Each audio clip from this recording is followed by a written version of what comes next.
یہ ویڈیو ارشد محمود کی کتاب تصور خدا کے باب مروجہ خدا کا تصور کے آخری حصے پر مشتمل ہے۔ شیطان اور خدا۔ ہم دیکھتے ہیں خدا کے ساتھ ساتھ شیطان کا تصور بھی کسی نہ کسی شکل میں تمام مذاہب میں پایا جاتا ہے، جس سے اس عالم میں پائی جانے والی بدی کی تشریح کی جاتی ہے اور اس کے مقابل خدا کو خیر محض کی علامت قرار دیا جاتا ہے۔ سوال اٹھتا ہے، شیطان کا خالق کون ہے؟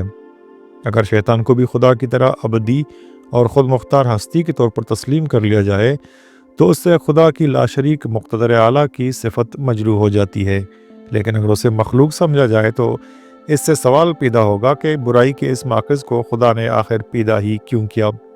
اس سوال کا کچھ بھی جواب دیا جائے، اس دنیا میں ساری برائی اور شر کا رخ بالآخر نہ صرف خدا کی طرف پھر جاتا ہے بلکہ اس کے خیر محض ہونے کی صفت بھی قائم نہیں رہتی کہ برائی کے سب سے بڑے سرچشمے کو پیدا کرنے والی ہستی خود اس کی اپنی ہی ذات ہے۔ چنانچہ مذاہب کے دیے شخصی نوعیت کے تصور خدا پر ہمیشہ یہ اعتراض ہوتا رہا ہے کہ ایک طرف کہا جاتا ہے کہ خدا نہ صرف خیر محض ہے بلکہ اس کی مرضی کے بغیر پتہ بھی نہیں ہل سکتا، تو دوسری طرف وہ شر کے منبع کو نہ صرف پیدا کرتا ہے بلکہ وہ دنیا میں دندناتا پھرتا ہے۔ ایسی صورتحال میں شر کے وجود کی ذمہ داری سے خدا کو مبرہ کیسے کیا جا سکتا ہے؟ چنانچہ زرتشت نے اس طرح کی صورتحال سے بچنے کے لیے یزداں اور اہرمن کا تصور پیش کیا۔ یزداں نیکی اور اہرمن بدی کا سرچشمہ قرار پایا۔ چنانچہ مجوسیوں نے اہرمن کو بھی وہی درجہ دیا جو یزداں کو حاصل ہے، لیکن مشرق وسطیٰ کے مذاہب نے اہرمن یعنی ابلیس کا درجہ ذرا کم کر دیا، لیکن اس سے خدا بدی کے ماخذ کا بھی خالق بن گیا۔ اسی طرح نیکی و بدی اور جزا سزا کا سارا عمل ایک بے رحم ڈرامے کی شکل اختیار کر لیتا ہے۔ اس الزام سے کسی حد تک بچنے کے لیے یہ کہا گیا کہ ابلیس نے خود ہی خدا کی حکم عدولی کی، جس کے نتیجے میں اسے بے عزت کر کے خدا کے دربار سے نکال باہر کیا گیا۔ اس دن سے وہ انسان کو ورغلانے اور خدا انسان کو ابلیسیت سے بچانے کے لیے سرگرم عمل ہو گئے۔ کائنات کے ان دو بڑوں کے بیچ میں شامت اعمال بیچارے انسان کی آ گئی۔ کہا جاتا ہے کسی نے ابلیس سے پوچھا کہ تو نے آدم کو سجدہ کرنے کا حکم کیوں نہ مان لیا؟ تو ابلیس نے جواباً کہا کہ سوچے سمجھے منصوبے کے تحت اسے ایک دوراہے پر لا کھڑا کیا گیا، جہاں سے وہ کوئی بھی راہ چنتا اس کا یہی انجام طے ہو چکا تھا، کیونکہ پہلے سے ایک حکم موجود تھا کہ خدا کے سوا کسی کو سجدہ نہیں کرنا، اور پھر خود ہی آدم کے بت کو سجدہ کرنے کو کہہ دیا گیا۔ اگر وہ سجدہ کر بھی دیتا تو یہ الزام لگایا جاتا کہ تمہارا امتحان لیا جا رہا تھا کہ خدا کے سوا تم کسی کو سجدہ کرتے ہو یا نہیں۔ خیر، یہ توجیہ برسبیل تذکرہ آ گئی۔ بات یہ ہے کہ جس طرح خدا کو شخصیت دے دی جاتی ہے، اسی طرح شیطان کو بھی ایک شخصیت متصور کر لیا جاتا ہے، ایک ایسا ماورائی وجود جو ہر جگہ شر اور بدی کے اسباب پیدا کرتا رہتا ہے۔ چنانچہ جہاں خانہ خدا بنائے گئے وہاں شیطان کے اینٹ پتھر سے بنے چبوترے بھی کھڑے کیے گئے۔ جس طرح خدا کے ساتھ انسانی صفات منسوب ہونے سے وہ بہت چھوٹا ہو جاتا ہے، اسی طرح شیطان کا ایک محدود اور شخصی تصور بدی کے موضوع کی جامعیت ہی ضائع کر دیتا ہے۔ چنانچہ شیطان کو منہ زبانی برا کہنے اور اس پر میکانکی طریقے سے کنکریاں برسانے والے افراد اور معاشرے کے اندر کا شیطان جوں کا توں قائم رہتا ہے۔ برائی کی کمیت و کیفیت میں کوئی فرق نہیں پڑتا۔ لہٰذا اگر یہ کہا جائے کہ مذہب اس کائنات کے اندر موجود بدی، شر اور منفی قوتوں کی صاف اور واضح توضیح پیش کرنے سے بھی قاصر ہے تو بے جا نہیں لگتا، حالانکہ اس کا سارا دار و مدار ہی بدی اور شر کے خلاف جہاد میں رہا ہے۔ شر اور بدی کے بارے میں بھی اس کا موقف انسان کے بچگانہ شعور کی باقیات کو ہی منعکس کرتا ہے۔ سوال یہ ہے کہ کیا شر صرف انسانی زندگی کا ہی حصہ ہے یا دیگر اشیاء اور مظاہر میں بھی یہ عمل جاری ہے؟ اس معلوم کائنات میں صرف خیر محض کا تصور کہیں نظر نہیں آتا۔ ہر جگہ یہ دنیا مثبت اور منفی یعنی نیکی اور بدی کا مرکب معلوم ہوتی ہے۔ واضح طور پر اس کائنات میں بدی اس قدر موجود ہے جتنی نیکی۔ صرف مثبت چارج یا اقدار سے اس کائنات کے وجود کا تصور بھی ناممکن ہے۔ کہکشاؤں کی دنیا سے لے کر ایٹم کی خوردبینی دنیا تک، ہر جگہ اور ہر آن تعمیر اور تخریب کا عمل یکساں نظر آتا ہے۔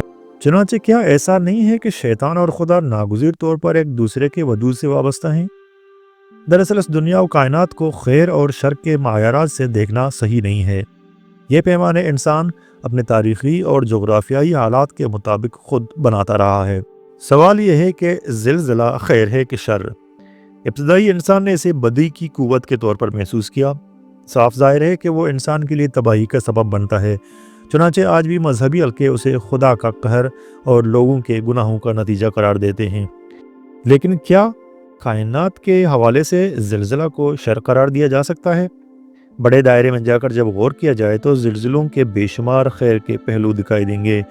آج ہم اپنی زمین کو خدا کی جو بہترین تخلیق قرار دیتے ہیں، ارضیاتی سائنس کے مطابق اس کی موجودہ حیت ساری کی ساری زلزلوں کی ہی مرہون منت ہے۔ خود زندگی کا آغاز اور بقا کے ڈانڈے زلزلوں کے پیدا کردہ اثرات سے ملائے جا رہے ہیں۔ ان مذہبی پیشواؤں سے یہ بھی پوچھ لینا چاہیے کہ جب اس دھرتی پر انسان کا وجود ہی نہ تھا، زلزلے تب بھی آیا کرتے تھے۔ خود سمندر کے اندر ہر وقت کہیں نہ کہیں زلزلے آتے رہتے ہیں جو نئے جزائر کی تخلیق کا سبب بھی بنتے ہیں۔ ان زلزلوں کے بارے تو ہمیں کوئی خبر بھی نہیں ملتی۔ کیا زیر سمندر زلزلے مچھلیوں یا دیگر آبی جانداروں کے گناہوں کی پاداش ہوتے ہیں؟ کیا زلزلے کی حدود سے باہر گناہ سرزد نہیں ہو رہے ہوتے؟ تو جواب میں کہا جاتا ہے کہ خدا باقی لوگوں کے لیے عبرت کا سامان پیدا کرتا ہے۔ کیا چند معصوم اور غیر معصوم لوگوں کا انتہائی بے دردی سے قتل و غارت کر کے دوسروں کے لیے محض عبرت کا سامان پیدا کرنا بذات خود ایک ظالمانہ کھیل نہیں ہے؟ ان سب گزارشات سے ثابت ہوتا ہے کہ جس علم نے خیر اور شر کے عنوان کا ٹیکہ لے رکھا ہے، وہ خیر اور شر کی من مرضی کی تعبیریں کر کے انسانی شعور کو ورغلانے کا سبب بنتا ہے اور انسان کو دنیا کے حقیقی علم سے کوسوں دور کر دیتا ہے، جبکہ کافر سائنسدان ہر وقت انسان کو اس کارخانہ قدرت کے بارے صحیح علم فراہم کرتے رہتے ہیں۔ ہم زلزلوں یا اسی طرح کی آفات سے گناہوں کی تعبیریں ڈھونڈتے رہتے ہیں، جبکہ وہ ایسے آلات ایجاد کرتے ہیں جو ان آفات کا قبل از وقت علم دیں۔ تعمیرات کے لیے ایسے ڈیزائن اور مٹیریل بنانے کے بارے میں غور کیا جاتا ہے جس سے زلزلوں کے منفی اثرات سے بچایا جا سکے۔ بات یہ ہو رہی تھی کہ کائنات کے حوالے سے خیر اور شر اپنا الگ الگ وجود نہیں رکھتے۔ ہر خیر کسی کے لیے شر ہے اور ہر شر کسی دوسرے کے لیے خیر کا موجب ہے۔ اب مسئلہ آ جاتا ہے انسانی دنیا اور اس کی معاشرت کا۔ یہاں پر بھی مذہب اپنے دعویٰ میں نہایت کمزور دکھائی دیتا ہے کہ وہ انسان کو بہترین اخلاقیات کی طرف گامزن کرتا ہے، بلکہ دلیل پیش کی جاتی ہے کہ خدا پر ایمان کے بغیر انسان نیکی کے راستے پر کیسے چلے گا اور اسے بدی سے باز کیسے رکھا جا سکے گا۔ اس سے پیشتر کہ نیکی اور بدی کے سوال پر کسی گہرے تجزیے میں جایا جائے، ان کے مذکورہ دعوے کو پرکھنے کے لیے انہی ایمان یافتہ لوگوں پر سرسری نظر ڈال لی جائے تو وہ خود انفرادی اور اجتماعی زندگی میں نیکی پر چلنے اور برائی سے بچے رہنے کی کوئی مثالی تصویر پیش کرتے نظر نہیں آتے، بلکہ ایک عام نظر سے ہی نتیجہ سامنے آ جاتا ہے کہ عقائد زدہ قومیں مذہب سے دور قوموں کے مقابلے میں کہیں زیادہ اخلاقی گراوٹ، منافقت، لوٹ مار، بے ایمانی، بددیانتی، استحصال، کام چوری، سہل پسندی، جستجو سے عاری، وقت کی قدر سے بے نیاز اور ذاتی مفادات کی ماری نظر آئیں گی۔ انفرادی سطح پر بھی جتنا زیادہ کوئی پابند مذہب ہوگا، اتنا ہی اپنے گرد و پیش کے لوگوں کے لیے ناقابل اعتبار ہوگا۔ لوگ عام تجربے اور مشاہدے کی بنا پر ایسے شخص سے بھی اصولی، اخلاقی گراوٹ اور خود غرضی کی زیادہ توقع کرتے ہیں۔ چنانچہ سمجھنے کے لیے اتنا کافی ہے کہ خدا کے نام پر انسان کو برائی سے بچایا اور نیکی کے راستے پر نہیں لگایا جا سکتا۔ مذہب پر عمل پیرا بے شمار لوگوں کا عملی کردار اس حقیقت کا منہ بولتا ثبوت ہے۔ آج مذاہب صالح معاشرہ پیدا کرنا تو دور کی بات ہے، چند صالح افراد بھی پیدا کرنے میں ناکام ہیں۔ دلیل یہ پیش کی جاتی ہے کہ لوگ ایمان تو رکھتے ہیں لیکن اس کی تعلیمات پر عمل پیرا نہیں ہوتے۔ سوال یہ ہے کہ ان حضرات کو عمل سے کس نے روکا ہوا ہے؟ کہیں ایسا تو نہیں ہے کہ ہم مذہب کے قابل عمل نہ ہونے کو زبان پر لانے سے ہچکچا رہے ہیں، کیونکہ بدلے ہوئے حالات میں نہ تو وہ معاشرت سے مطابقت رکھتا ہے اور نہ ہی انسانی فطرت سے موافقت۔ اور دوسری بات یہ ہے کہ مذہب کو کتنا ہی ضابطۂ حیات قرار دینے کی کوشش کی جائے، وہ اپنی اصل میں چند اعتقادات اور کچھ رسومات کے مجموعے کے سوا کچھ نہیں ہوتا۔ اخلاقیات کی بیساکھی محض طرز کہنا کو برقرار رکھنے اور خود اپنا جواز قائم رکھنے کے سوا کچھ نہیں، ورنہ اخلاقیات کے دائرے میں بھی مذہب کوئی مثالی نظام پیش نہیں کرتے۔ اخلاقیات بھی انسانوں کی اپنی ہی پیدا کردہ چیز ہے۔ پوری انسانی تاریخ ہی نہیں، تمام مذہبی اور الہامی کتابیں اس بات کی گواہ ہیں کہ مختلف انسانی ادوار میں مختلف بلکہ ایک دوسرے سے متضاد اخلاقی اصول معاشروں میں رائج رہے ہیں۔ اخلاقیات کا بھی ایک ماضی ہے، وہ ارتقائی مراحل سے گزرتے ہوئے مختلف شکلیں اختیار کرتا رہا ہے۔ وہ بات جو ایک وقت میں نیکی تھی دوسرے وقت میں بدی قرار پائی اور بدی نیکی۔ اسی طرح ایک خطے کی نیکی دوسرے خطے میں برائی پر محمول کی جاتی رہی ہے۔ نہ تو کوئی مطلق نیکی ہوتی ہے نہ مطلق بدی۔ خود مذاہب اپنے مختلف ادوار میں مختلف نظام اخلاقیات پیش کرتے رہے ہیں۔ نظام اخلاقیات معاشرے میں انسانوں کے درمیان توازن، تناسب اور عدل پیدا کرتا ہے۔ اس پر کسی کے جملہ حقوق محفوظ کرنے کا دعویٰ غلط ہے۔ اخلاقیات کا ایک حصہ وہ ہوتا ہے جو کسی مخصوص خطے، مروجہ معاشی، سماجی، تاریخی اور ثقافتی مخصوص صورتحال سے جڑا ہوتا ہے۔ اخلاقیات کا یہ حصہ صورتحال کے تبدیل ہونے سے بدل جایا کرتا ہے۔ مثلاً چوری، جھوٹ وغیرہ کو غیر اخلاقی قرار دینا تمام نوع انسانی کا مشترکہ تہذیبی ورثہ ہے۔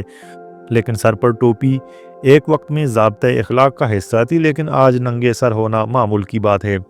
اب رہا یہ سوال کہ نیکی کا جذبہ محرکہ کیا ہوگا، اور اگر انسان کو بدی سے فائدہ پہنچ رہا ہوگا تو وہ بدی سے کیسے باز رہے گا؟ مذہب اس کے لیے خوف خدا کا تصور پیش کرتا ہے، چنانچہ وہ ڈرا کر یا پھر اگلی دنیا کا لالچ دے کر لوگوں کو صراط مستقیم کی طرف لے جانے کے لیے جذبہ محرکہ یا انسنٹیو فراہم کرتا ہے۔ لیکن مسئلہ یہ ہے کہ مذکورہ حربہ قدیم انسان پر شاید سود مند ثابت ہوتا ہوگا، لیکن آج کے انسان کا شعور اتنا تہذیب یافتہ ہو چکا ہے کہ کسی عمل کے جذبہ محرکہ کے لیے خوف اور لالچ گھٹیا اور منفی ہتھیار دکھائی دیتا ہے۔ ان کی بنیاد پر کوئی پائیدار اور مثبت اقدار قائم نہیں کی جا سکتی۔ خوف انسان کی سوچنے اور سمجھنے کی صلاحیتوں کو کچل دیتا ہے اور انسان کو منافقت کی راہ پر لے جاتا ہے۔ ڈر کے زیر اثر صرف وقتی اور اضطراری نتیجہ پیدا کیا جا سکتا ہے، اور لامحالہ لوگ دوہری زندگی اور دوغلے پن کا شکار ہو جایا کرتے ہیں۔ چنانچہ مذہب سے لگاؤ رکھنے والے معاشروں میں منافقت کا جو زبردست کلچر پایا جاتا ہے وہ انہی ہتھیاروں کا شاخسانہ ہے۔ اسی طرح بعد از موت نہایت پرتعیش زندگی کا لالچ بہت تھوڑے لوگوں کو، اور وہ بھی وقتی طور پر، متاثر کر سکتا ہے۔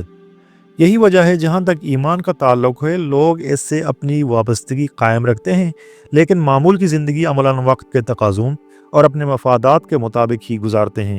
لالچ اور خوف کا ایک نتیجہ یہ بھی نکلتا ہے کہ لوگ اپنے ہی عقائد کو جل دینا شروع کر دیتے ہیں۔ وہ مذہب کے ان پہلوؤں پر زیادہ زور دینے لگتے ہیں جو آسان اور سستے اور ان کے لیے موزوں ہوتے ہیں، چنانچہ پوجا پاٹ اور دوسرے مذہبی رسومات کو ادا کر کے خدا کے خوف سے مبرہ ہو جاتے ہیں اور مذہب کے دیے ہوئے لالچوں پر اپنا حق بھی محفوظ رکھتے ہیں۔ کیا ایسی بنیادوں پر کوئی ایسی نظام کسی سماج کا ضابطۂ حیات بن سکتا ہے؟ اور واقعہ یہ ہے کہ تاریخ میں کبھی ایسا نہیں ہوا ہے۔ تقدس کے زیر سایہ بلا سوچے سمجھے تحقیق اور استفسار کے اپنے اپنے مذہب کے کسی سنہرے دور کے بارے کچھ خوش کن مت چلتی رہتی ہیں، جنہیں اہل ایمان بغیر کسی سند و تحقیق اور غیر جانبدارانہ تجزیے کے قبول کرتے چلے جاتے ہیں۔ ایسے میں کون ہوگا جو ان کے ماضی کے قصوں کو جیتے جاگتے ماحول میں فٹ کر کے پرکھ سکے؟ چنانچہ مذہب کے نام پر غیر حقیقی، جہالت پر مبنی اور عقل و شعور کا مذاق اڑانے والی باتوں یا قصوں کا کتنا ہی بڑا چڑھا کر پیش کیوں نہ کیا جائے، پڑھے لکھے لوگ بھی اسے ایسے ہی قبول کر لیتے ہیں، کیونکہ مذہب کے دائرے میں سوال کرنے اور سوچنے کی حس ہی ختم کر دی جاتی ہے۔ لیکن مزے کی بات یہ ہے کہ جب معاملہ دوسرے مذہب کا آتا ہے تو تمام لوگوں میں عقل پسندی اچانک عود آتی ہے۔ ایک مذہب کو ماننے والا دوسروں کے مذہب کو جانچنے کے لیے مکمل عقلی دلائل استعمال کرنا شروع کر دیتا ہے، لیکن اپنے مذہب کے لیے عقل کو قفل لگایا ہوا ہوتا ہے۔ سب سے بڑی خرابی یہ ہے کہ لالچ اور خوف کے نتیجے میں خدا کے ساتھ تعلقات کاروباری یعنی کمرشل نوعیت کے ہوتے جا رہے ہیں۔ چنانچہ اپنے مذہبی اعمال اور رسوم کے نتیجے میں ثواب اور نیکیوں کی گنتی بار بار یاد کرائی جاتی ہے، گویا مقصد راست بازی نہیں ثواب اور نیکیوں کا جمع کرنا ہے تاکہ انہیں بعد از موت زندگی میں کیش کرا کے خدا سے عیش و عشرت کا سامان وصول کیا جائے۔ خدا کے ساتھ جو رشتہ محبت، اپنائیت اور شعور کی گہرائی سے پیدا ہونا چاہیے وہ انتہائی کھوکھلا اور میکانیکی بن کر رہ جاتا ہے۔ سوال خوف خدا کا نہیں، اس کی خدائی کو سمجھنے کا ہونا چاہیے۔ خوف ہمیشہ اس وقت ہوتا ہے جب آپ ڈرانے والی چیز کو سمجھتے نہیں۔ سمجھ میں آنے کے بعد ڈر ہی ختم ہو جاتا ہے اور اس کے ساتھ تفہیم کا رشتہ بن جاتا ہے۔ خدا کو ہوا بنا کر پیش کرنا اور ایسی ہستی بتانا جو لالچ کی ہڈی پینگتا نظر آتا ہے، ثناخوانی نہیں ہو سکتی۔ خدا کا ایسا امیج خدا کی ہی نہیں، خود انسان کی بھی توہین ہے۔ نیکی اس لیے ہونی چاہیے کہ اس کی اپنی افادیت ہے، نہ کہ خوف اور حرص کے زیر اثر، ورنہ ایسے لگے گا کہ ان لوگوں کا اصلاً خدا کے ساتھ کوئی قلبی و روحانی رشتہ موجود نہیں۔